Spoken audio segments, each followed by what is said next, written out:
உன் வழி எனக்கு புரியுதா? நம்ம கண்ணு கையெல்லாம் நல்லா தான் இருக்கு, இதே சில பேருக்கு இருக்காது. இப்போ அவங்க நேர்மையை நினைச்சுப்பாரு. நானும் இப்படிதான் நினைச்சுப்பேன். ஆனா எவ்வளவு நாளைக்குமா நினைக்கிறது? ஒரு பொண்ணுகிட்ட பேச கூட பயமா இருக்குமா.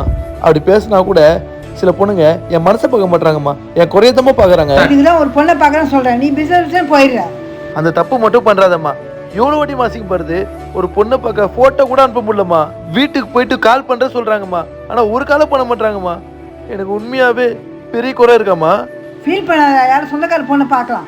அம்மா இந்த கல்யாண பேச்சை இப்பயே விட்டுருமா. நான் சொந்தக்கார கல்யாணத்துக்கே வர மாட்டேன். அப்படியே வந்தாலும் குசு குசுன்னு பேசுறாங்கம்மா. அதுவும் எனக்கு கேட்குற மாதிரி பேசுறாங்க. அந்த வலி ரொம்ப கஷ்டமா இருக்குமா. இந்த பேர் எனக்கு கல்யாணம் வேணாம், நான் பிஸ்னஸ் பண்ண போறேன். நீ கல்யாணம் பண்ணா எந்த சப்போர்ட் வேணா பண்ணுவேன், ஆனா பிசினஸ் எந்த சப்போர்ட்டும் பண்ண மாட்டேன். அம்மா நீ எனக்கு சப்போர்ட் பண்ணலன்னா கூட பரவாயில்லம்மா. என்னால் ஒரு பொண்ணு வாழ்க்கை அழிச்சிடாத. எனக்கு கல்யாணம் வேணாம், நான் பிஸ்னஸ் பண்ண போறேன். நான் வரேன். டேய், எங்கடா போற?